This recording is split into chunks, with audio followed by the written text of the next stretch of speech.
Hey folks, it's Lindsey Hudson with SPS back in the building over at the historic Aztec High School downtown Detroit at the fifth and final day of the Sound Mind, Sound Body girls basketball camp. I'm here with Shane Lewal, head coach at Renaissance High School. I had a chance to sit with one of your players a moment ago.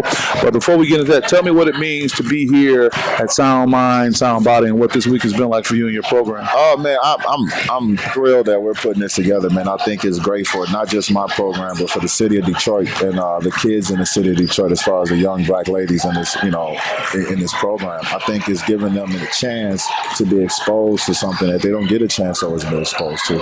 It's not just the idea of getting skill training, but my favorite part, honestly, has been, the guest speakers. You're actually my favorite. You and Anaya. Anaya was awesome too. Anaya over at Siena Heights. Yeah, she was great. You guys are people they can relate to, but I think that's the beauty of Sound Mind, Sound Body is that when the mind falls in line, the body will follow. Yeah. So I think it's so dope for so many of these kids because they lack confidence. They don't even know certain things are available to them or are possible for them, and this setting gives them that. And then it also is building a camaraderie amongst all the PSL kids because we're gonna have to play each other in the next few months, but we can play each other, be rivals, but then still support each other right after that, man. So I personally, I love it, man. I think it's a genesis and a building block to growing girls basketball in the PSL. Yeah, absolutely. And speaking of that, you've had some success. So I know when people tune in to see you, they're trying to get the cheat code. But just in a nutshell, if you can, what has that success been like? What has been your blueprint, if you will, and what has helped you have the success you've had? I've been blessed with great kids. I think I walked into a great situation. You cannot understate or underrate that. Kylie Davis, Nika Dorsey, Shannon Wheeler, Micaiah Finley, Audriana Hill, and the crew. Taylor Anderson when she was still at Renaissance. But I was blessed with a lot of college level kids that were D1 potential, and they just needed a little bit of guidance and a little bit of push and structure to get them to that next step. So I don't think that I did anything that any other decent coach wouldn't be able to do with those kids. It was their turn. Their time was coming up regardless. So I think they propelled me more than I propelled them, honestly. But I think the most important thing that I'll try to build here is culture. I think culture is what's going to allow the next group of kids to carry on what Kylie and company were able to do. Looking at your team, can you kind of give me a breakdown of the grade level ages that you have and kind of? So I have no seniors. AZ is my veteran. So Azari has been with me for 3 years. It's our third year, and we have a total of three juniors, maybe four, and then 4 or 5 sophomores, a couple freshmen. We're a young team. We're a young team. Well, what I understand, the whole PSL is kind of young for the most part. So you guys are kind of going to grow together. Yep, I love it. I love it. Okay, I love it. Yeah. And talk about playing the PSL before we got it. What it means to play for a PSL school, being coach of PSL. I love it, man, because I think that's earth. It's hard to explain it, but not saying that. I would rather be here in the city, because I think a lot of people we call everything Detroit, and everything isn't always Detroit. I'm guilty of that sometimes. To actually say, hey, I'm raising, I'm growing, organic food in the city is what I feel like. I feel like building a program in the city of Detroit is nothing better than that. To see high academic kids and achievers grow up on 6'5" Outer Drive. That's a beautiful thing to me. And I have a lot of special kids at Renaissance right now. I graduated a bunch of special kids, but I have a bunch of special kids that are getting ready to grow.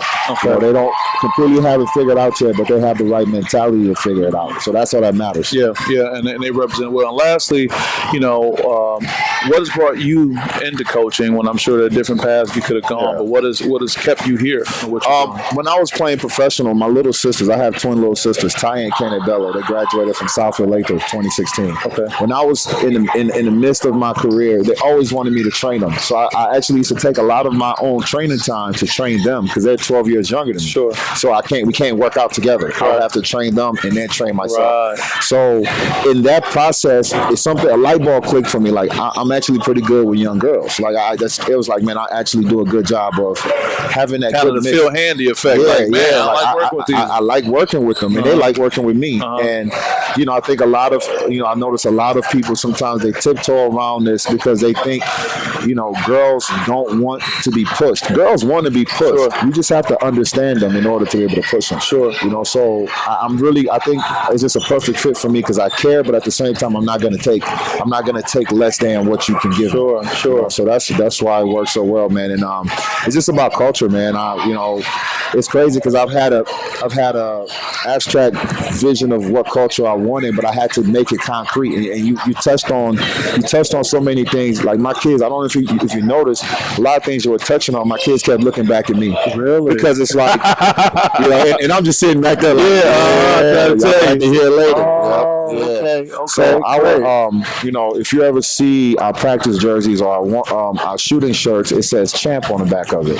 It's CHAMP. It's an acronym for communication, hard work, accountability, mindset, and preparation. And I have those are the things it takes to become a champ. And that's our core values. Those are our 5 core values, and I define it for them. Specifically how to hold coach accountable, how to hold themselves accountable, how to hold their teammates accountable. Whoa. Yeah. You said how to hold coach accountable? Coach accountable, hold themselves accountable, and hold their teammates accountable. I don't have, I love when it's funny, Anaya kept saying that. I love when my kids check me. Yeah. Because in order to truly check your coach, you have to know what you're talking about. Yeah. So if my kids know what they're talking about, that's a win-win for me. Wow. Yeah. I only make note of that because a lot of coaches don't allow themselves to be that vulnerable for the player to be able to come at them like that. If you grow your kids enough to the point of them having high IQ and having high demand for themselves, at some point as a coach, you're going to be tired. At some point as a coach, you're going to be stupid.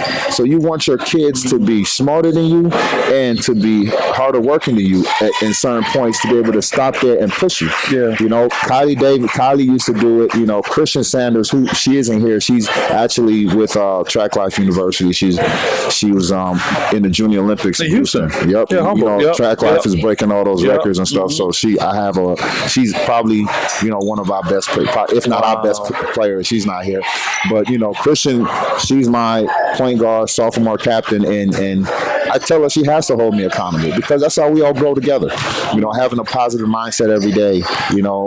Being prepared. You spoke on preparation. I was so happy you spoke on preparation. Okay. Because one of the key things to winning a championship is boxing out every day. Right, so just that little boring, mundane act of boxing out, or the mundane act of getting there on time every day, sleeping right every day. That's how you win a championship. Right. So communication. You spoke on that. You made sure when you talk to them that you had a loud voice, and that resonates with my kids. So working hard, all those things, man. So that's what the way I look at it is, I may never win a state title, but if we as a group, we can learn these 5 core values year in and year out, by the time they turn 25, 26, 27, there'll be a bunch of great, awesome young ladies. Yeah. And then I won anyways. Yeah, it's right here. Well, it's no question why you're having the success is talking to you and your commitment, your young ladies and their, the way they represent. And I'm just impressed to be able to know you. And I look forward to be able to follow you guys and support you guys going forward. Any final comments to the Renaissance Phoenix family before we get out of here? Oh, rise up, man. Rise up. Congratulations to Kayla Jackson for breaking the 100-meter and 200-meter national record. Congratulations to the Renaissance and the rest of the Track Life University ladies for breaking the 4x400 meters national record, 4x100 meter national record. I'm so proud to have never coached them, to just be around them, man. They're representing Detroit, they're representing Renaissance, and they're representing themselves in a beautiful way, man. So I congratulations to Anthony Jackson, Christopher Huff, and Darnell Hall, and the rest of the Track Life family. Yeah, I mean, that's resonating, and for you to show that love is important. Yeah. Here with Coach Shane Lewal. Say your full name. Shane Lewal. Got it. Number love for Renaissance Phoenix, representing well. Lindsay Hustle with SPS, Sound Mind, Sound Body. See you guys next time. Take care. Yeah.